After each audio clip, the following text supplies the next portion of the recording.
Orca, the ocean's giant, powerful and smart, one of the largest animals in the sea. But what if I told you that sometimes even orcas need human help? Sounds strange, right? Yet, it's true. This story takes you to the day when a young orca got stuck and a rescue mission began. This is the story of Brandon, a man who loved the sea.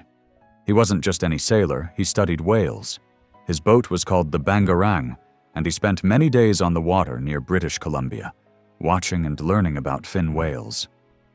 While some people find life at sea hard, Brandon enjoyed it. He felt happy and calm out on the ocean. One morning in July 2015, something strange happened. It was a Monday, and the sea was covered in thick fog. Brandon got up early and planned to go near a place called Andrew Rocks. But as he was sailing, he heard loud cries coming through the fog. They weren't the sounds of whales. These were screams, full of fear and pain. The noise made Brandon stop. His heart beat faster. He had never heard anything like it before. Something out there needed help, and Brandon knew he had to go find out what it was. When he turned his boat and followed the sound, Brandon saw something that broke his heart. A young killer whale, a female orca, was stuck on the rocky shore. Sharp stones pressed into her body. She couldn't move. The tide was going down quickly, and more of her body was being left out of the water. She looked scared.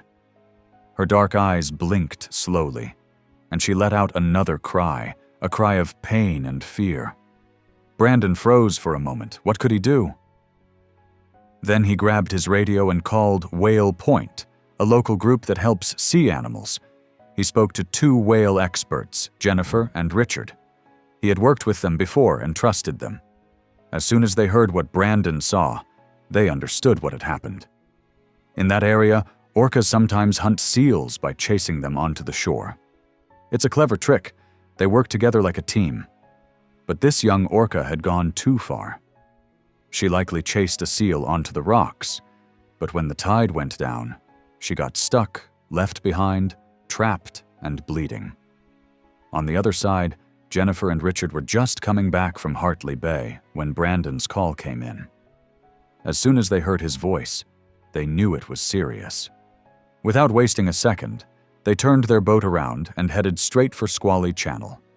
At the same time, they contacted the Gitga'at Guardians and the Department of Fisheries and Oceans, DFO, asking for more help.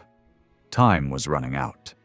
Back at Andrew Rocks, Brandon also called some members of his crew. He knew more people could make a big difference in helping the orca, but he was careful. He didn't want to get too close and scare her or make her injuries worse. The rocks were sharp and full of barnacles. The young orca's tail and fin were already bleeding. If they moved her the wrong way, it could kill her. The only thing they could do was try to keep her alive until the tide came back. But that would take 8 more hours. When Jennifer and Richard arrived, they brought a clear message from the DFO. Keep her wet and keep her cool. That was her best chance to survive. The rescue had begun. At first, the orca was tense. Her breathing was quick and shallow. She didn't know who these people were or what they were doing. She was in pain, stuck on sharp rocks, and now humans were all around her. Her huge body, built for water, was too heavy for land. The pressure on her lungs and organs was dangerous. She needed help, fast. Brandon didn't wait. He grabbed a hose, some duct tape, and built a water pump from scratch. He ran to the back of the island, dropped the pump in the sea, and sent seawater through the hose to Richard, who gently sprayed the orca to keep her skin wet. Others soaked bedsheets in the ocean and carefully laid them over her back.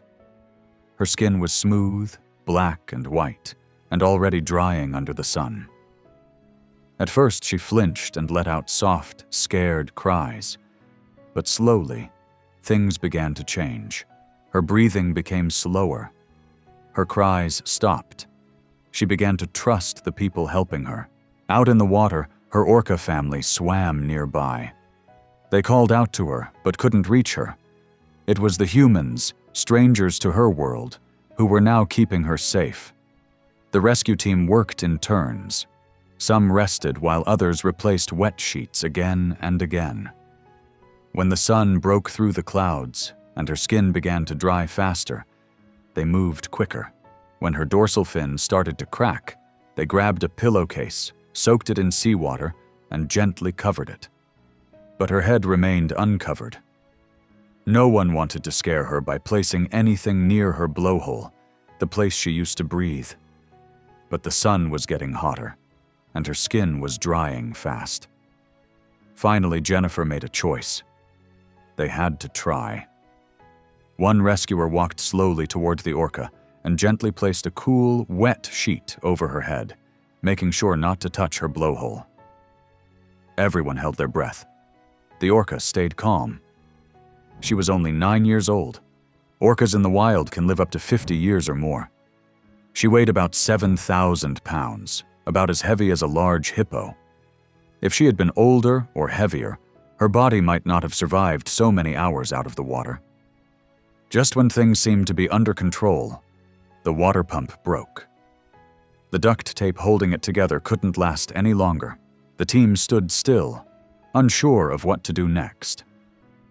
Then, something amazing happened. The tide began to rise. Little by little, the ocean started coming back. The rescuers kept working. They poured water over her skin, changed the sheets, and stayed close. When the water finally reached her belly, they carefully removed the sheets and backed away. Now, it was all up to her. The team climbed a nearby rock and watched in silence. The young orca cried out again, but this time her voice was different. It wasn't full of pain. It sounded almost hopeful. But she still didn't move. The rescuers watched closely. Was she too tired? Was she hurt too badly? Then they saw her lift her tail slightly, testing the water. She waited. Then, 2 strong pushes from her tail, and just like that, she was free. She swam forward, slowly at first, then faster and faster. From the cliffs, the rescuers cheered and shouted with joy. "You go, girl!" After 9 long hours of hard work, fear, and hope, they had done it. They had saved her. Brandon placed a hydrophone into the water to listen. At first, they only heard her voice calling out. Then a reply. Her family had been waiting nearby the whole time. The young orca turned toward the sound and swam with full strength. The rescuers stood quietly, watching her disappear into the open sea, back where she belonged. They had given everything to save one wild life, and they would never forget it.